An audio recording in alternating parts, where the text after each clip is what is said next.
रविदास जी महाराज हुए, उनकी वो क्वालिटी थी कि राज छोड़ के रानी लात मार के राज को उनकी शिष्य बनी मीराबाई। राजा पीपा राजपाट को लात मार के चल दिया, जबकि छुआछूत का उस समय बड़ा प्रभाव था। उसने कहा ये इस झूठी बान शान के लिए मैं मरूं, जो मेरी जिंदगी का लक्ष्य है वो नहीं मिल रहा। राजा पीपा उनके शिष्य हुए नहीं? जी जी।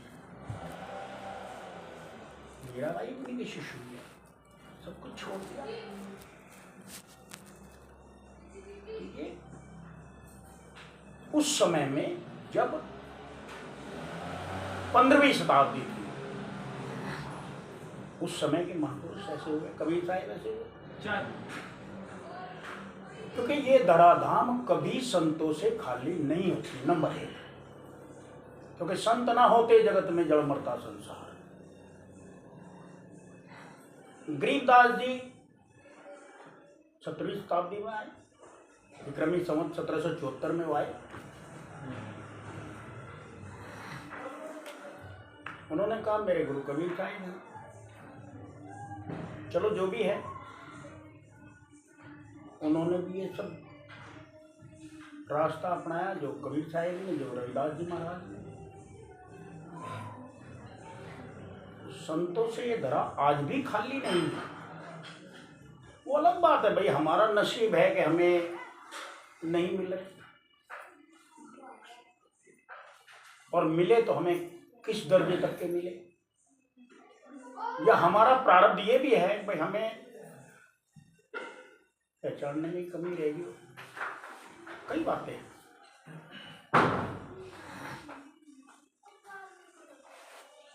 कबीर साहब ने कहा कथनी कथे सो पूत हमारा, पद गावे सो नाती। कथनी का मतलब खाली जबान की बका बकाई। बका बकाई कब करता है आदमी? 2 सूरतों में, या तो सुनी हो किसी से,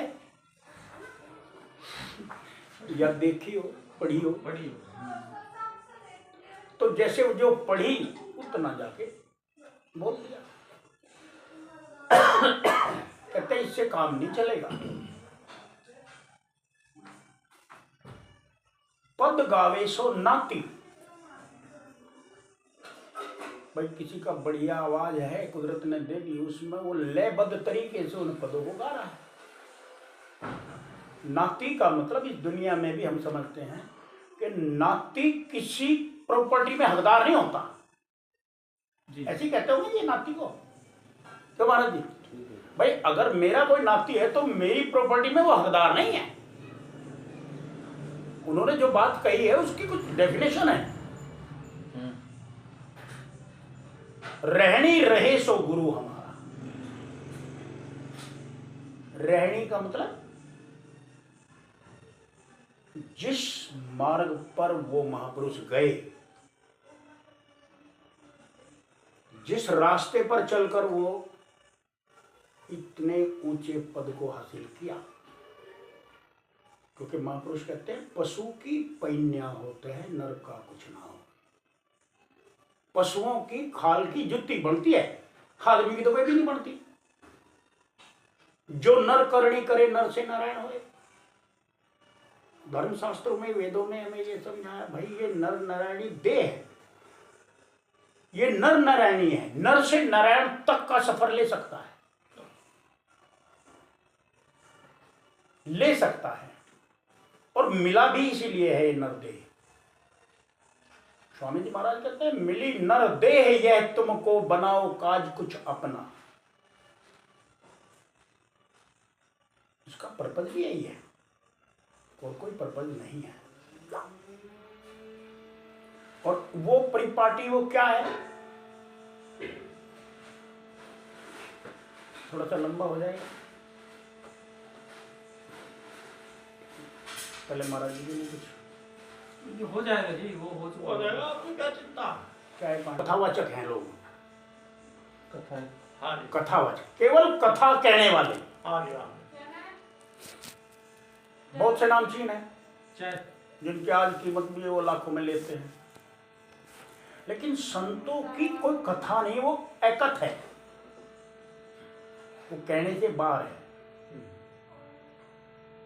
कथावाचक या जो हमने पढ़ लिया धर्म ग्रंथों में, मैंने कभी साहिब की वाणी 5-4 पढ़ ली, याद मुझे होगी, मैं भी बन गया, सफेद कपड़े से पहन ली, जाकर की पहन ली, चल भाई मैं भी महाराज जी बन गया।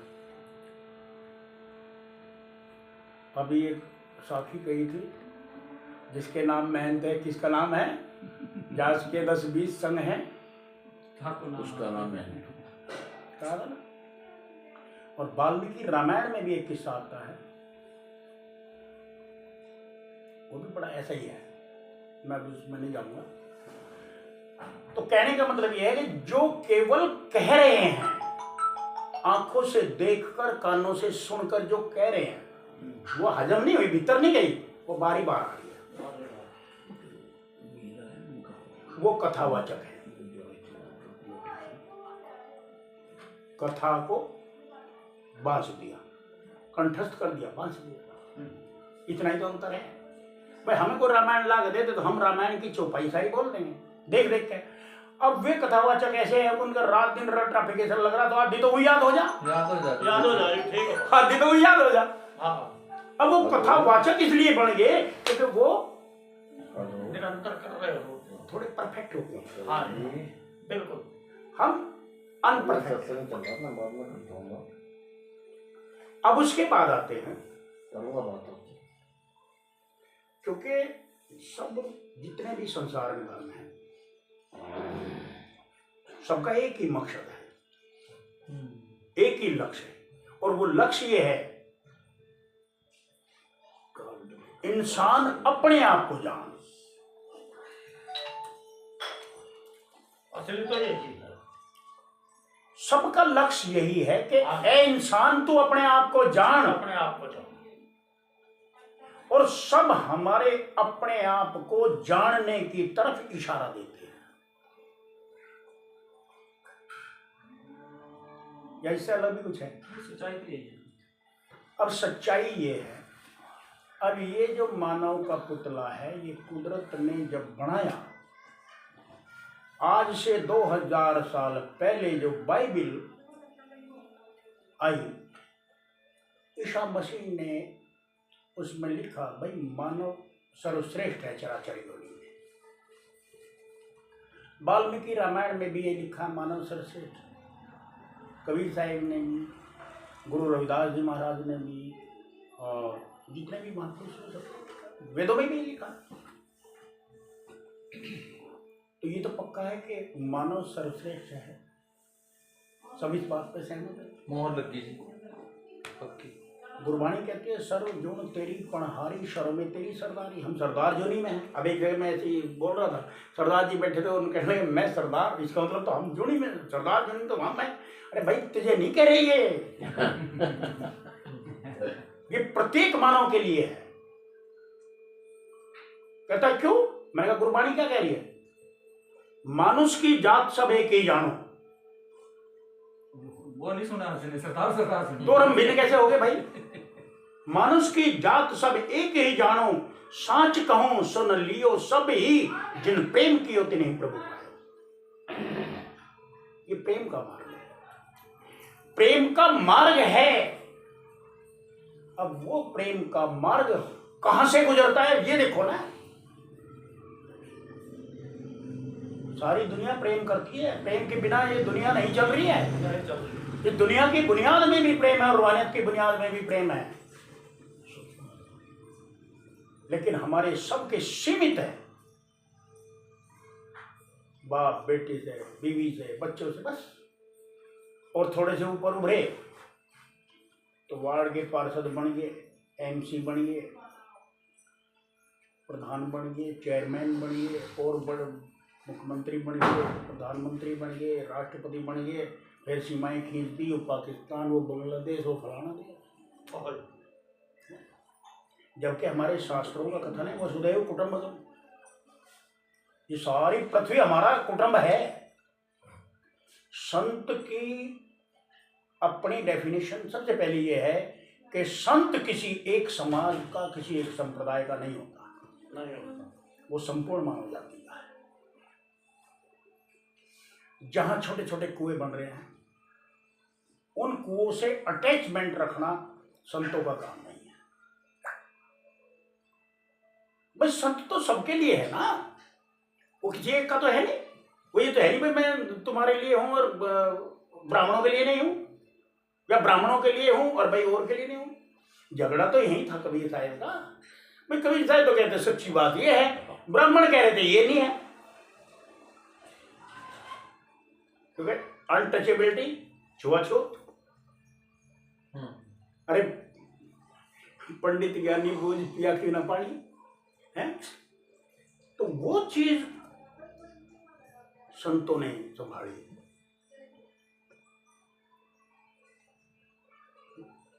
वो प्रेम जिसके अंदर उमड़ा, जिसके अंदर जितनी सीमा तक प्रेम उमड़ा उतना वो कहलाया। मैं अपने घर का मुखिया हूं तो मैं घर का मुखिया हूं, बस इसके ऊपर कुछ नहीं। अगर दो बालकों ने झगड़े कर दिए, पड़ोसी ने रखना तो अपने का पक्ष लेकर बैठूंगा। काहे प्रेम? प्रेम तो वो है कि जो प्राणी मात्र में परमात्मा को देखकर और हिंसा का नाम न ले। जो हिंसा करता है, अहिंसा परमो धर्म है कि नहीं? जीव मत मारो वापरा सबके एक ही प्राण, हत्या कबहु नहीं छूटे कोटि सुनो प्राण। ये सब बातें छोड़ के अब संत बातें कर। तो मैं कह रहा हूं मानव सर्वश्रेष्ठ है। मानव में परमात्मा मौजूद है, मानव में आत्मा मौजूद है, मानव में सारे देवी देवता मौजूद हैं। मानव में सारे देवी देवता मौजूद हैं। जिन लोगों ने हमें ये कहानी किससे बताए, गाय में सारे विद्यमान हैं, उन्होंने हमारा मूर्ख बना दिया। गाय में हो सकते हैं क्यों शर्मा जी? मानव में नहीं हो सकते। नहीं, कैसे हो सकते? नहीं, जो गाय में मान रहे हैं नहीं इंसान ये नहीं। देखो मुझे आप एक बात हो, क्यों सर्वश्रेष्ठ है मानव? ये सारी सृष्टि की रचना जब रची गई तो सबसे पहले 5 तत्व आए।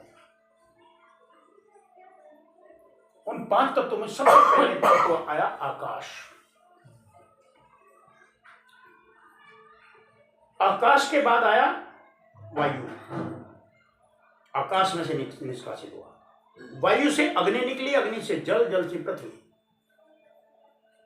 ये पांचों का मिश्रण, पांचों को कुम्हार की तरह जैसे मिट्टी गूंथी, ये सारों का मिश्रण बनाया तो पांचों तत्वों के अलग अलग पुतले बना बना के तैयार कर दिए।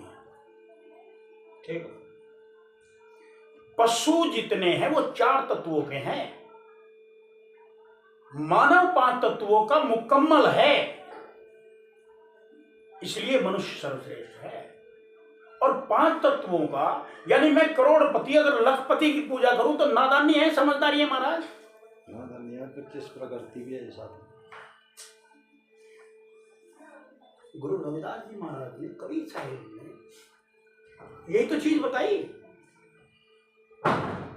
उन्होंने कहा जो तुम अपने आप को बहुत ऊंचे कह रहे हो, कितनी बढ़िया सुंदर तरीके से साधो पांडे निपुण कसाई, ये तो कसाई है पक्के, इनके चक्कर में ना बढ़ो। बकरा मार भैंस पे धामे, दिल में दर्द ना आई, है कि नहीं? ये जो मुकम्मल 5 तत्वों का पुतला है, और ये क्या है ये भी हम समझ लें। हमें ये क्या है ये हम समझें अच्छे से। जैसे एक इंजीनियर है, उसने 200 मंजिला बिल्डिंग बनानी है,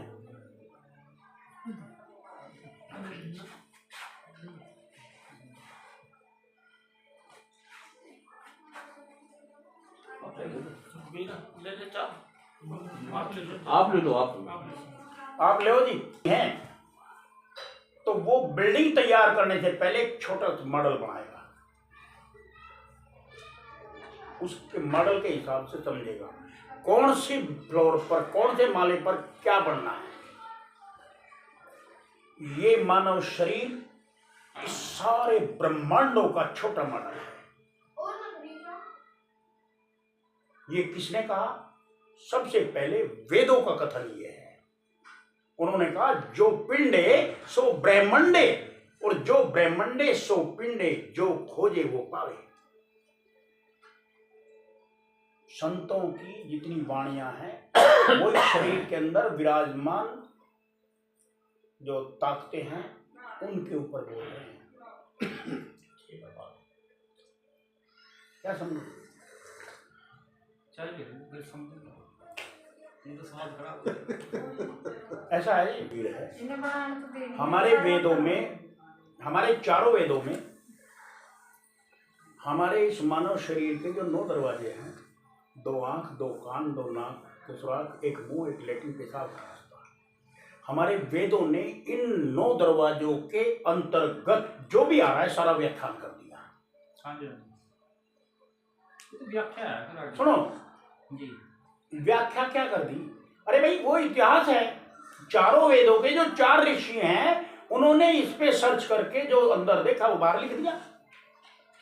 वो हमारे लिए गाइडलाइन है। प्रैक्टिकल करा महापुरुषों ने जो भी सर्च किया, जो उनके फाइनल जजमेंट निकले वो उन्होंने लिख दिए। उसी का नाम तो धर्म ग्रंथ है, कुछ और है? देखो ये ग्रंथ है, ये सिर्फ चलने के लिए है, ना कि पूजने के लिए। अरे भाई बात यहाँ पूजने के उसकी नहीं आ रही, मैं ये कह रहा हूँ कि वो गाइड है हमारी। हाँ गाइड बोल रहे हैं आपने, हाँ आपने गाइड बोला, आप तो सही कह रहे हैं। वो हमारी गाइड है। हम जितने भी धारावाहिक देखते हैं हर एक में शिव को प्रसन्न करने के लिए यज्ञ हो रहा है, ब्रह्मा को प्रसन्न करने के लिए यज्ञ हो रहा है, आदि शक्ति को पूजने के प्रसन्न करने के लिए यज्ञ हो रहा है। ठीक है, बिना मंत्रों के, बिना यज्ञ के ये आगे बढ़े ही नहीं। बताओ एक धारावाहिक भाई यहाँ है, गुरु रविदास जी महाराज के यहाँ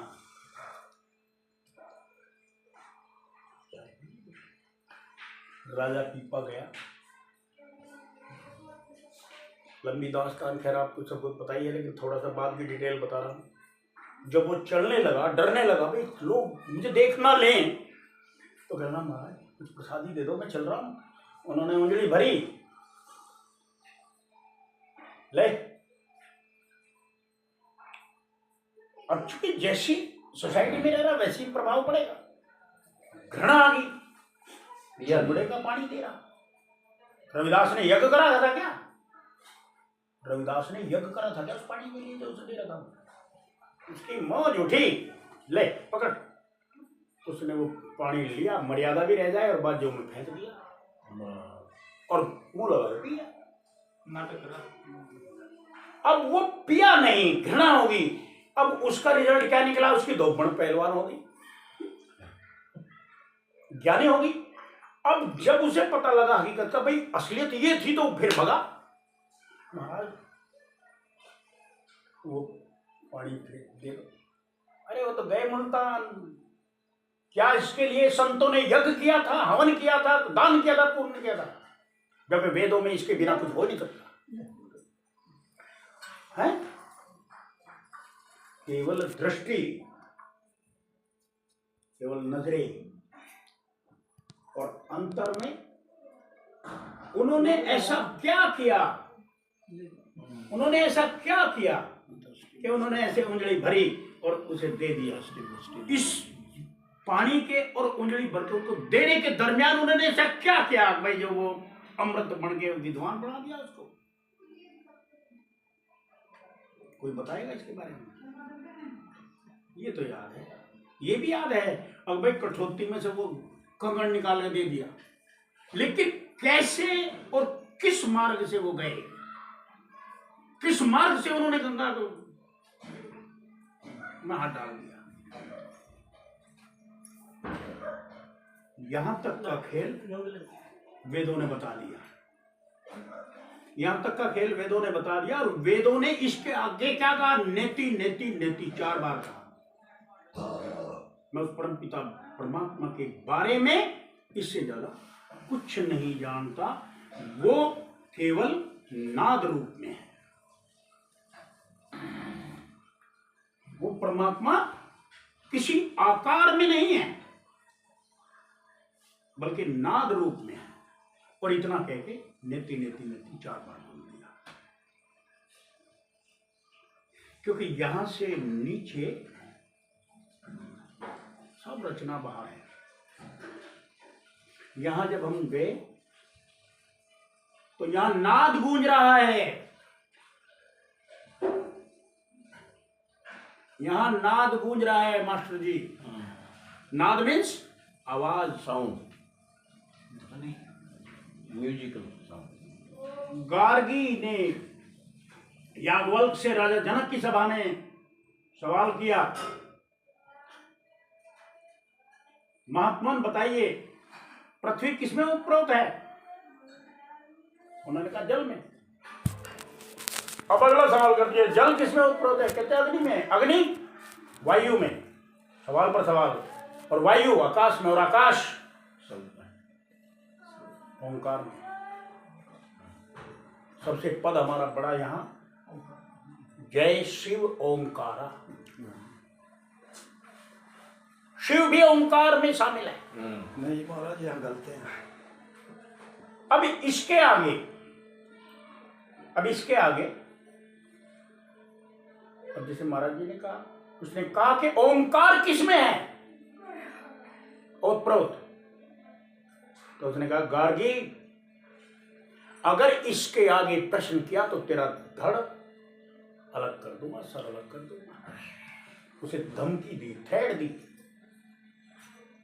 और वो चुप हो गई। इसके आगे का भेद संतों के पास है। यहां तक जो गया, अब सुनो महाराज, तुम्हारे संत किसे कहते हैं उसका जवाब दे रहा हूं। हमारे शरीर के अंदर 12 मंजिल हैं। ये 12 मंजिलों का एक विराट मकान है, उसका छोटा सैंपल है। 12 में 6 हमारे यहां तक हैं, 6 ऊपर हैं। किस किस में कहा कौन कौन विद्यमान है कहो तो अभी बोलना शुरू करते हैं। जो 6 तक पहुंचा वो योगी है। जो 6 तक पहुंचा वो योगी है, हाई स्कूल करी है। ठीक है।